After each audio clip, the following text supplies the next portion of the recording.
Good evening, hello viewers. Welcome back to my channel Bangla Language School. Today we will try how to learn English grammar. আজকে আমরা কিভাবে ইংরেজি grammar শিখব সেই নিয়মগুলো বাংলা এবং ইংরেজিতে আলোচনা করব। তাহলে চলুন। তাহলে আমরা যে ইংরেজি গ্রামার পড়ি এটা পড়ারও কিছু নিয়ম আছে, কারণ আমরা সেই ছোট কাল থেকে অনার্স মাস্টার্স তারপরেও ইংরেজি গ্রামার পড়তে থাকি, কিন্তু গ্রামার কখনো শেষ হয় না, আর গ্রামার অনুযায়ী কখনো কথাও বলতে পারি না।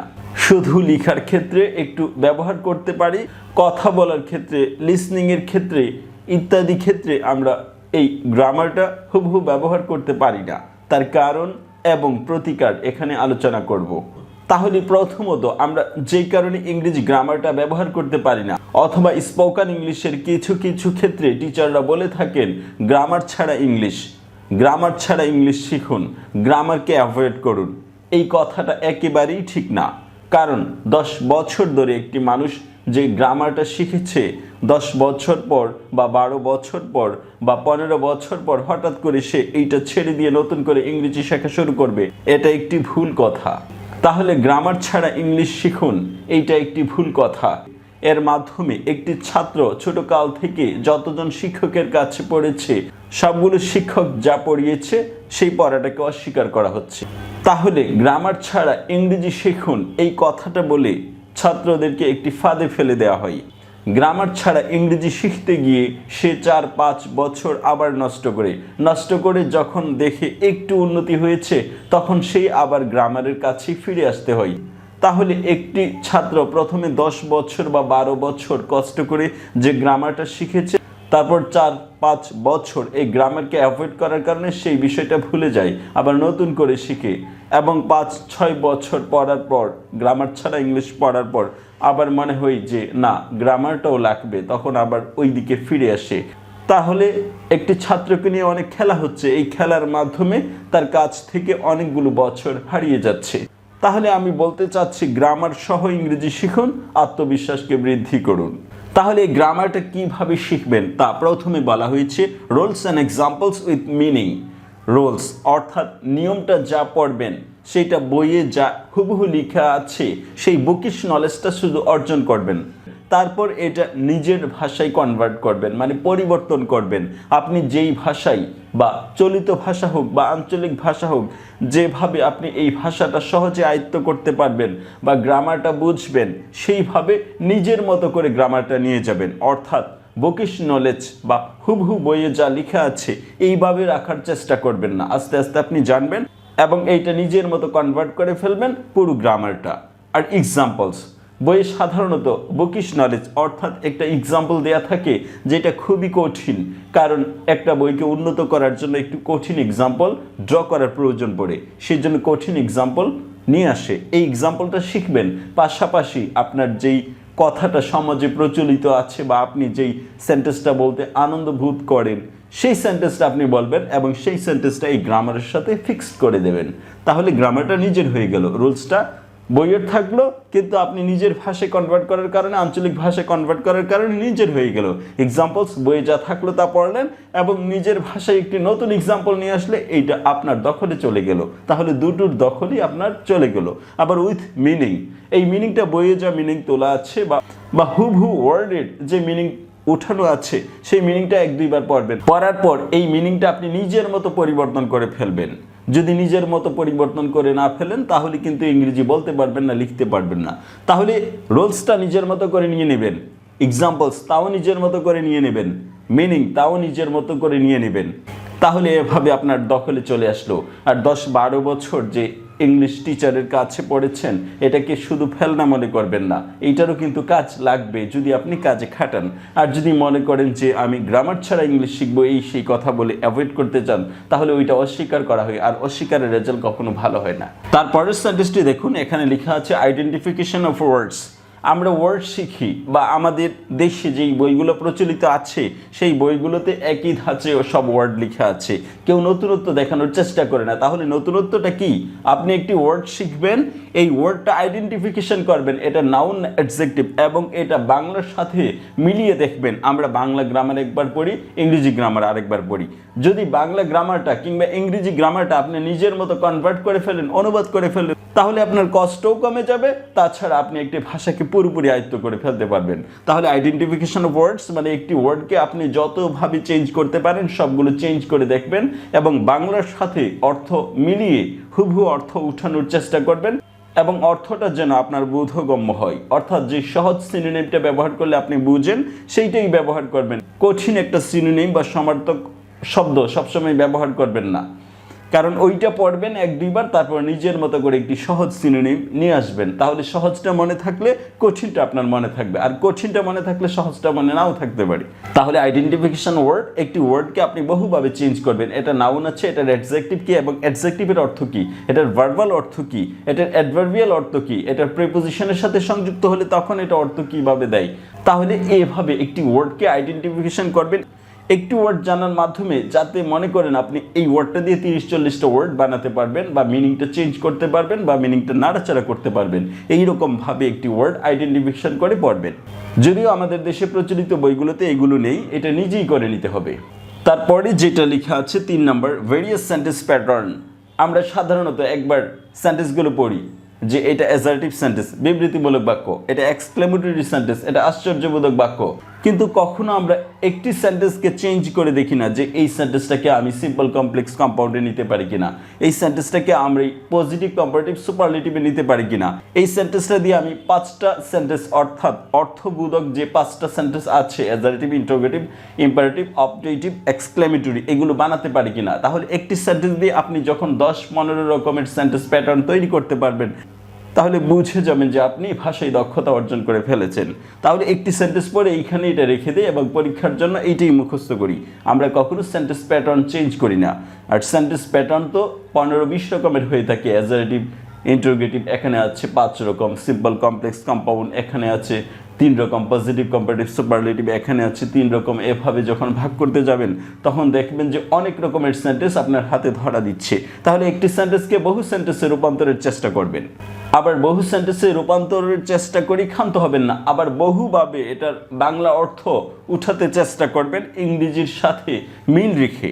যেমন এখানে একটি সিম্পল সেন্টেন্স বা সরল বাক্য লিখেছি, কিন্তু অর্থ উঠানোর সময় আমরা কমপ্লেক্সের মতো অর্থ উঠিয়ে ফেলি। এভাবে করলে হবে না। সরল বাক্য সরল বাক্যের মতো অর্থ উঠাবেন, কমপ্লেক্স বাক্য জটিল বাক্য জটিল বাক্যের মতো অর্থ উঠাবেন, একটার অর্থ আরেকটাতে উঠাবেন না। সাধারণত স্কুল কলেজে এই কাজটাই করে, অর্থ কোনটার উঠাচ্ছি এইটা চিন্তা করে না, যে অর্থ বুঝলেই হলো। আর অর্থ বুঝলেই হলো এটা হইলে হলো না, অর্থ বুঝলেই হলো এইটা হলে আপনি যে কোনো সেন্টেন্সের অর্থ জটিল বাক্য হিসেবে উঠিয়ে ফেলবেন। মানুষ সাধারণত জটিল বাক্যে কথা বলতে পছন্দ করে বাংলায়, এজন্য ইংরেজি সরল বাক্য পাইলেও জটিল বাক্যের মতো অর্থ উঠায়, যৌগিক বাক্য পেলেও জটিল বাক্যের মতো অর্থ উঠাই, কারণ এইভাবে অর্থ উঠানো সহজ। তারপরে যেটা আছে 4 নম্বরে, base and evaluation of word and sentence. Base অর্থাৎ একটি সেন্টেন্সের প্রাথমিক বেস আপনি দেখবেন একটি সাবজেক্ট, একটি ভার্ব এবং প্রেজেন্ট ফর্মে আছে, এটা হচ্ছে বেস। তারপরে এটা পাস্টে নিয়ে যাবেন, ফিউচারে নিয়ে যাবেন, টেন্সের আকারে পরিবর্তন করবেন, 12টি টেন্সে পরিবর্তন করবেন। তারপরে সিম্পল কমপ্লেক্স কম্পাউন্ড এখানে 3টিতে পরিণত করবেন। তাহলে 12টি সেন্টেন্স আর 3টি সেন্টেন্স হচ্ছে 13, 14, 15টি সেন্টেন্স। তারপরে এটাকে পজিটিভ কম্পারেটিভ সুপারলেটিভ নেওয়ার চেষ্টা করবেন, 15, 16, 17, 18টি সেন্টেন্স হয়ে গিয়েছে এইভাবে। তারপর অ্যাসার্টিভ যে সেন্টেন্স আছে এখানে আবার 5 প্রকারে একটি সেন্টেন্সকে পরিবর্তন করার চেষ্টা করবেন, তাহলে এখানে 20-এর উপরে সেন্টেন্স হয়ে গিয়েছে। আবার টেন্স অনুযায়ী আপনি একটি সেন্টেন্সকে 30 থেকে 35 পর্যন্ত বিভক্ত করতে পারেন। এখানে আবার দেখা গেছে এভাবে একটি সেন্টেন্সকে আপনি 60 থেকে 70 রকমের পরিবর্তন করতে পারেন। তাহলে এইভাবে পরিবর্তন করে আপনি গ্রামার শিখবেন। তাহলে base and evaluation of word, বেসটা শিখবেন, তারপর ইভালুয়েশন করবেন, মানে হচ্ছে এটা চতুর্দিকে নিয়ে গিয়ে মূল্যায়ন করবেন যে আপনি পারছেন কিনা। তারপর এখানে 5 নম্বরে আছে অ্যাক্টিভ ওয়ার্ড। আমরা সাধারণত অ্যাক্টিভ, প্যাসিভ, ভয়েস এভাবে পড়ে কঠিন করে ফেলি। অ্যাক্টিভ মানে কর্তাবাচক, পেসিভ মানে কর্মবাচক, তাহলে কর্তাবাচকের ওয়ার্ডগুলো একরকম হয়, কর্মবাচকের ওয়ার্ডগুলো একরকম হয়। যেমন কর্তাবাচক করলাম ভার্বের অর্থ, আর কর্মবাচক হলো করা হয়েছিল, তাহলে করলাম করা হয়েছিল। এভাবে ভার্বের প্যাটার্নটাও আপনাকে জানতে হবে যে অ্যাক্টিভ ভয়েসে ভার্বের কীভাবে অর্থ উঠে, পেসিভ ভয়েসে ভার্বের কীভাবে অর্থ উঠে, এবং ইংরেজি প্যাটার্নটা কীরকম। তাহলে অ্যাক্টিভ ভয়েস, পেসিভ ভয়েস, কর্তা প্রধান বাক্য, কর্মপ্রধান বাক্য, এই দুই ধরনের বাক্যে ভার্বটা কিভাবে ব্যবহার হয় সেইটা বারবার পরিবর্তন করে দেখবেন। শুধু ভার্বটা বুঝলেই বাকি এমনিতেই বুঝে যাবেন। যেমন করলাম, তাহলে সামনে একটা আই লাগবে, পরে একটা ওয়ার্ক বা কিছু লাগবে, আমি করলাম বা আমি কাজটি করলাম। আর তা না বলে পেসিভ ওয়ার্ড যদি বলি করা হয়েছিল, তাহলে সামনে কর্তা দিলে হবে না, সামনে একটা কর্ম দিতে হবে, করা হয়েছিল, তাহলে কাজটি করা হয়েছিল। কাজটি দিলে তাহলে ভার্বের অর্থটা ঠিক থাকে। তাহলে অ্যাক্টিভ ওয়ার্ড, পেসিভ ওয়ার্ড, এভাবে ভার্বগুলো শিখবেন। তারপরে এখানে লেখা আছে direct talking, indirect talking. Direct talking মানে ডাইরেক্ট স্পিচ, ইনডাইরেক্ট টকিং মানে ইনডাইরেক্ট স্পিচ। এই বিষয়টাকে আমরা একটু জটিল করে ফেলি যে ডাইরেক্ট স্পিচ, ইনডাইরেক্ট স্পিচ, অর্থাৎ ন্যারেশন, প্রত্যক্ষ উক্তি, পরোক্ষ উক্তি, এই বলে এটা একটু কঠিন করে ফেলি, কিন্তু এইটাও সহজ করে নিয়ে আসতে হবে। ডাইরেক্ট টকিং মানে হচ্ছে সরাসরি কথা, আর ইনডাইরেক্ট টকিং মানে হচ্ছে পরোক্ষভাবে কথা, কথাটা হুবহু না বলে ঘুরিয়ে বলবেন, মানে অন্যের উপর ভারটা রাখবেন। তাহলে ডাইরেক্ট, ইনডাইরেক্ট, এভাবে টকিংটাও বুঝতে হবে যে সরাসরি করলে, যে সরাসরি বললে অর্থটা কীরকম হবে, এবং সরাসরি না বলে ঘুরিয়ে বললে অর্থটা কীরকম হবে।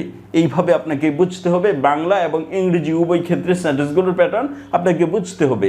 যেমন ডাইরেক্ট স্পিচে আমি বললাম সে ভাত খায়, ইনডাইরেক্ট স্পিচে বললে এটা অতীত হয়ে যাবে, তাহলে আমি বললাম যে সে ভাত খেলো, কারণ আপনি যখন ঘুরিয়ে বলবেন তখন এটা অতীত হয়ে যাবে, তখন অতীতের মতো আপনি সেন্টেন্সটা ঘুরাবেন এবং বাংলা অর্থ অতীতের মতো উঠাবেন।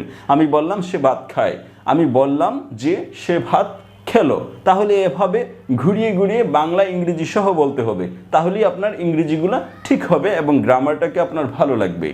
তাহলে ডাইরেক্ট স্পিচ, ইনডাইরেক্ট স্পিচ মানে সরাসরি টকিং এবং ঘুরিয়ে টকিং, মানে সরাসরি কথা এবং ঘুরিয়ে কথা। যেমন পত্রপত্রিকার ক্ষেত্রে আপনি ইনডাইরেক্টগুলো ব্যবহার করবেন, কারণ সেখানে ঘুরিয়ে কথা বলতে হবে। সরাসরি কথা বললে আপনি প্রতিবেদন দিচ্ছেন, আপনি পেঁচে পড়ে যাবেন, তাহলে ঘুরিয়ে কথা বলতে হবে। আবার অ্যাক্টিভ ভয়েসে পত্রিকায় প্রতিবেদন দেওয়া যাবে না, পেসিভ ভয়েসে পত্রিকায় প্রতিবেদন দিতে হবে, কারণ অ্যাক্টিভ হলে আপনি কর্তাকে খুঁজে বের করতে হবে, কিন্তু পেসিভ হলে আপনি সারাদিন লিখবেন, আপনার উপর কোনো জঞ্জাল আপতিত হবে না। তাহলে প্রতিবেদনের ক্ষেত্রে পেসিভ ওয়ার্ডগুলো ব্যবহার করেন। তারপর ইনডাইরেক্ট বেশি ব্যবহার করেন, সরাসরি অল্প কথা ব্যবহার করে ইনডাইরেক্টটা বেশি ব্যবহার করা হয়। তাহলে এই ক্ষেত্রে এই ওয়ার্ডগুলো বা সেন্টেন্সগুলো আপনাকে বুঝতে হবে। তারপর এখানে লেখা আছে 9 number, bookish meaning and traditional meaning. Bookish meaning মানে হচ্ছে বইয়ে যা লেখা থাকে আমরা সাধারণত এইটাতে এত বিশ্বাস করি যে এটা কনভার্ট করতে চাই না। আপনি যেই ভাষা শিখে বড় হয়েছেন, আপনি একটু কষ্ট করে এই বুকিশ নলেজটা ওই ভাষাতে নিয়ে যান না, সমস্যা নেই তো। কিন্তু অন্যের সামনে কথা বলতে গেলে আপনি শুদ্ধ করে বইয়ের ভাষায় কথা বলেন, কিন্তু আপনি বুঝার জন্য নিজের ভাষায় এটাকে চেঞ্জ করে নেবেন। তাহলে বুকিশ নলেজটা বুকিশ নলেজই রাখবেন, এটাকে আপনি এরকমভাবে আহরণ করবেন যে আপনার নিজের মালিকানা হয়ে গেল। এইরকমভাবে আপনি এই নলেজটা আহরণ করতে হবে। And traditional meaning, traditional meaning মানে প্রচলিত, আপনি রাস্তাঘাটে যেই ওয়ার্ডগুলো, সেন্টেন্সগুলো জনগণ ব্যবহার করে, আপনি ওই বুকিশ নলেজটাকে ওইভাবে চেঞ্জ বা পরিবর্তন করে ফেলুন, তাতে করে আপনারও দখলে চলে যাবে, জনগণের দখলেও চলে যাবে, উভয় জাতি উপকার পাবে। তাহলে বুকিশ নলেজটা পড়বেন, এটাকে নিজের মতো করে ট্র্যাডিশনাল বা কনভেনশনাল প্রচলিত সেন্টেন্সে রূপান্তর করে ফেলবেন। এভাবে গ্রামার আপনার নিজের দখলে চলে যাবে।